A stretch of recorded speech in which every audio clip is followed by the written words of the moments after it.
Each day was a replica of the one before, and the one before that as far back as he could remember. His routine only changed when they wanted him to perform silly tricks before they would give him food. A split tail got into his pool. How he hated that. She blew a whistle twice, pushed a ball with her nose, then threw the ball to another on the hard land. It was obvious what they wanted him to do. Swimming over, he came up under the ball, carried it across the pool, and tossed it to a split tail by the edge.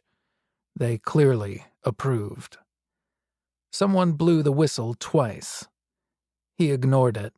He'd shown them he understood, but would not perform for them. It was clear this made them unhappy. When they were unhappy, they would skip a feeding. Although hungry, he took pleasure in their frustration. Afterward, one of the split tails, usually a female, would wait until others weren't around and then pour a bucket of food into his pool. He'd lost his freedom so long ago he had no memory of it, having been very young when brought here. He had a vague image of swimming close to his mother in the open ocean, but then the split tails caught him and brought him to this place, a small oval, smooth, featureless, broken only by a single window. A constant swim around the oval, over and over, day and night, alone. He did come to like one particular female split tail. She always vocalized softly to him. Did the others think he couldn't hear?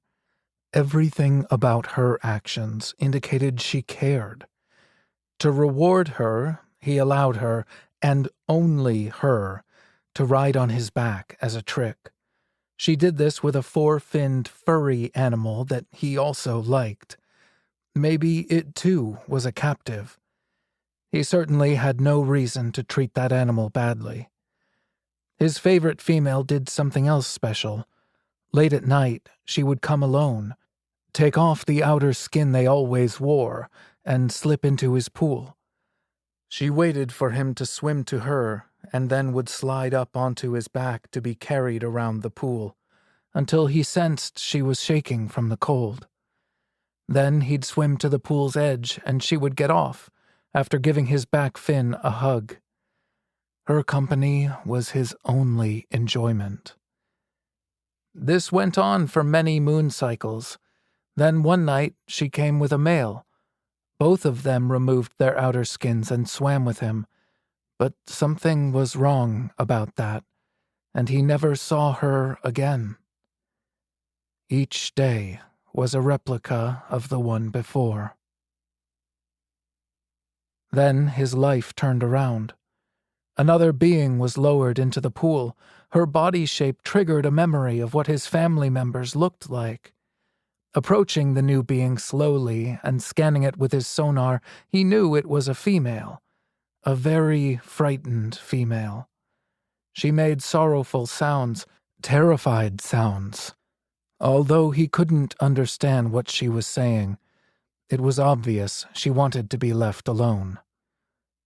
Concluding she was another captive, he backed away, not wanting to cause her more distress. He would do whatever was necessary to make her less frightened and miserable. Having a companion stirred something deep inside, a positive feeling he could barely remember.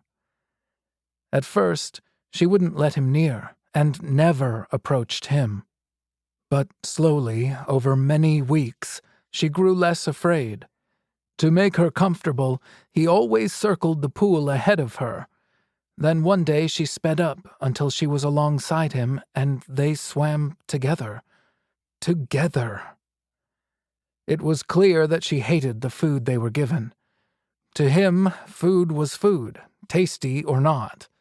She felt otherwise, and the split tails would poke her with a sharp stick that made her sleepy and then force food down her throat. She often vomited it back.